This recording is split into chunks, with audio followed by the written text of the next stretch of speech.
एक बार मृत्यु के देवता ने अपने एक दूत को पृथ्वी पर भेजा। एक स्त्री मर गई थी, उसकी आत्मा को लाना था। आदेश पाकर देवदूत आया, लेकिन वहां जाकर वह बेहद चिंता में पड़ गया, क्योंकि 3 छोटी छोटी लड़कियां, वो भी जुड़वा, एक अभी भी उस मृत स्त्री के स्तन से लगी है, एक चीख रही है, एक रोते रोते सो गई है। उसके आंसू उसकी आंखों के पास ही सूख गए हैं। 3 छोटी जुड़वा बच्चियां बेसुध और स्त्री मर गई है। कोई देखने वाला नहीं है, पति पहले ही मर चुका था, परिवार में और कोई भी नहीं है। इन 3 छोटी बच्चियों का क्या होगा? उस देवदूत को जब ये ख्याल आ गया तो वह बेहद दुखी मन से खाली हाथ अपने धाम पहुंच गया। उसने जाकर अपने प्रधान देवता से कहा कि मैं उस स्त्री को ना ला सका, मुझे क्षमा करें, लेकिन आपको वर्तमान स्थिति का पता ही नहीं है। 3 जुड़वा मासूम बच्चियां हैं, छोटी छोटी दूध पीती, एक अभी भी मृत माँ के स्तन से लगी है,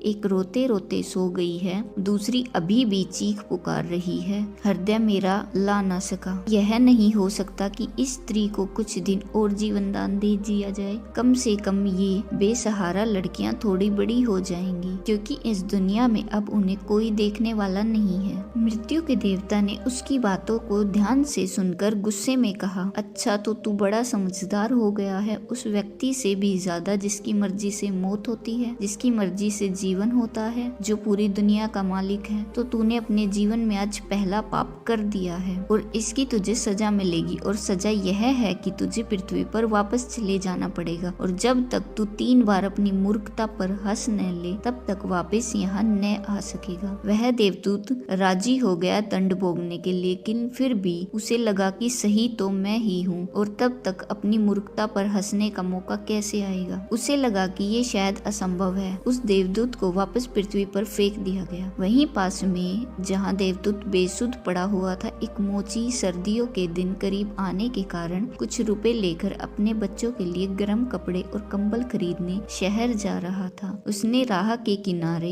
एक आदमी को ही पड़े हुए ठंड में ठिठुरते देखा, जो पृथ्वी पर फेंक दिया गया था। उस मोची को देवदूत की हालत देखकर दया आ गई, और उसने कुछ सोच विचार कर बजाय अपने बच्चों के लिए कपड़े खरीदने के उस देवदूत के लिए कंबल और कपड़े खरीद लिए। देवदूत के पास न खाने के लिए कुछ था और न ही रहने के लिए कोई ठिकाना। उस पर तरस खाकर मोची ने कहा कि तुम मेरे साथ मेरे घर चलो, और अगर तुम्हें देखकर मेरी पत्नी नाराज भी हो जाए तो बुरा मत मानना, क्योंकि बच्चों और परिवार के कपड़े खरीदने के पैसे मैंने तुम पर खर्च कर दिए हैं। इसे जानकर पत्नी जरूर नाराज होगी, लेकिन फिर सब कुछ दिन में ही ठीक हो जाएगा। उस देवदूत को अपने साथ लेकर मोची घर लौटा, लेकिन न तो मोची को देवदूत की सच्चाई का पता था और न ही उसकी पत्नी को। जैसे ही देवदूत को लेकर मोची घर में पहुंचा, उसकी पत्नी एकदम पागल हो गई, बहुत नाराज हुई, बहुत चीखी चिल्लाई। मोची के घर के माहौल को देखकर देवदूत पहली बार हंसा। उसे हंसते देख अचरज में मोची कहता है, हंसते क्यों हो भाई, क्या बात है? देवदूत ने गंभीरता से कहा, मैं जी जब 3 बार हंस लूंगा तब सब बता दूंगा, लेकिन फिलहाल मुझसे कुछ मत पूछो। दरअसल देवदूत पहली बार इसलिए हंसा क्योंकि उसने देखा कि मोची की पत्नी को पता ही नहीं कि मोची एक देवदूत को अपने घर ले आया है, जिसके आते ही घर में हजारों खुशियां अपने आप आ जाएंगी और उनके सारे गम दूर हो जाएंगे। लेकिन आदमी देख ही कितनी दूर तक सकता है? पत्नी तो इतना ही देख पा रही है कि उसने एक कंबल और बच्चों के कपड़े नहीं खरीदे। जो खो गया है वह देख पा रही है, जो मिला है उसे उसका अंदाजा ही नहीं है। घर में देवदूत आ गया है, जिसके आते ही हजारों खुशियों के द्वार खुल जाएंगे, इसलिए देवदूत हंसा। उससे महसूस हुई अपनी मूर्खता, क्योंकि मोची की पत्नी अपने भविष्य को नहीं देख पा रही है, जो उसके साथ होने वाला है। बहुत जल्दी ही, क्योंकि वह देवदूत था, कुछ दिनों में ही उसने मोची के सब काम सीख लिए, और फिर उस देवदूत के बनाए जूते इतने प्रसिद्ध हो गए कि मोची कुछ दिनों के भीतर ही धनवान हो गया। साल होते होते तो उसकी ख्याति सारे प्रदेश में पहुंच गई कि उस जैसा जूता बनाने वाला कोई भी नहीं है, क्योंकि वह जूते देवदूत बनाता था, जो बेहद खूबसूरत हुआ करते थे। सम्राटों और राजाओं के जूते वहां बनने लगे। मोची के घर धन की बरसात होने लगी। एक दिन प्रदेश के सम्राट का एक आदमी मोची के घर आया, और उसने उसे एक बेशकीमती चमड़े के टुकड़े को देते हुए कहा कि यह चमड़ा बहुत कीमती है, आसानी से कहीं नहीं मिलता। सम्राट के लिए अच्छे जूते बना दो, लेकिन कोई भी भूल चूक नहीं करना। जूते बिल्कुल ठीक बेहतरीन बनने हैं और ध्यान रखना जूते बनाने हैं, चप्पल नहीं। क्योंकि उस दौर में संभवतः रूस में जब कोई आदमी मर जाता था तो उसे चप्पल पहनाकर मरघट तक ले जाता था। मोची ने भी सम्राट के आदमी की पूरी बात समझकर देवदूत से कहा कि चप्पल मत बना देना, जूते बनाना है, स्पष्ट आज्ञा है। और चमड़ा इतना ही है, अगर गड़बड़ हो गई तो हम मुसीबत में फंसेंगे, सम्राट जिंदा नहीं छोड़ेगा। लेकिन पता नहीं उस देवदूत के दिमाग में क्या आया कि उसने एक चप्पल बना दी। बाद में जब मोची ने देखा कि चप्पल बनी है तो वह क्रोध से आग बबूला हो गया। वह डंडा उठाकर उसको मारने के लिए तैयार हो गया कि तू हमें फांसी लगवा देगा, और तुझे बार बार समझा कर कहा था कि चप्पल बनानी ही नहीं है, फिर चप्पल किस लिए। देवदूत फिर खिलखिलाकर हंसा। उसे देखकर मोची हैरान। तभी वही आदमी सम्राट के घर से दोबारा भागता हुआ आया। उसने कहा जूते मत बनाना, चप्पल ही बनाना, क्योंकि सम्राट की अभी अभी मृत्यु हो गई है। भविष्य अज्ञात है, सिवाय ऊपर वाले की, और किसी को भी ज्ञात नहीं, और नश्वर आदमी तो अतीत के आधार पर निर्णय लेता है। सम्राट जिंदा था तो जूते चाहिए थे, मर गया तो चप्पल चाहिए। उसके बाद तब वह मोची उस देवदूत की पैर पकड़कर माफी मांगने लगा कि मुझे माफ कर दो, मैंने तुम्हें मारा।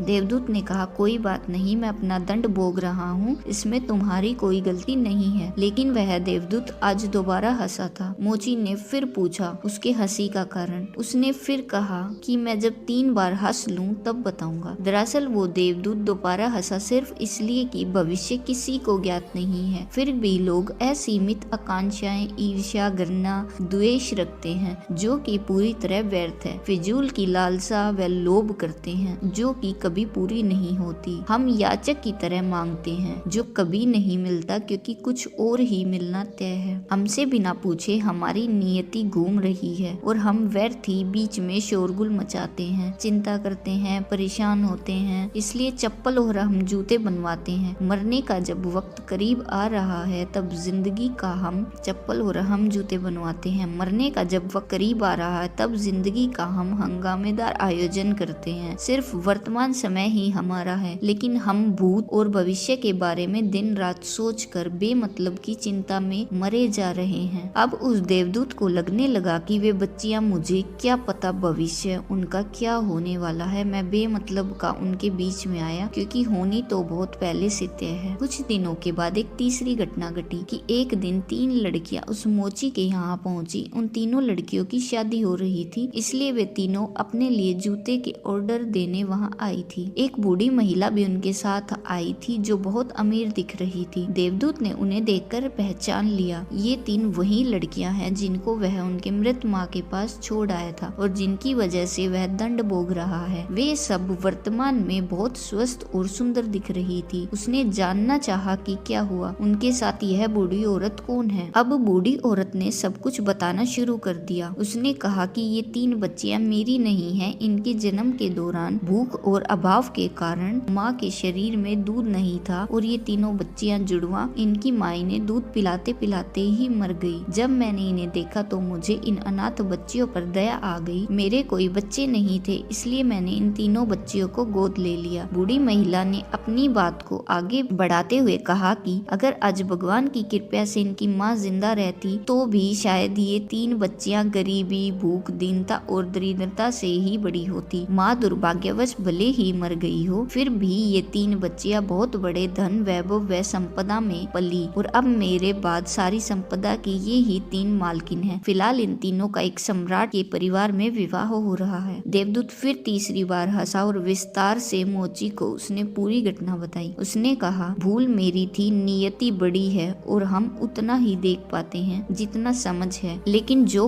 कभी नहीं देख पाते बहुत वृहद विस्तार है उसका। मैं अपनी मूर्खता पर 3 बार हंस लिया हूँ। अब मेरा दंड पूरा हो गया है और अब मैं वापस जा रहा हूँ। उसके बाद देवदूत को अपनी गलती का एहसास हुआ और वह वहाँ से वापस अपने धाम लौट गया।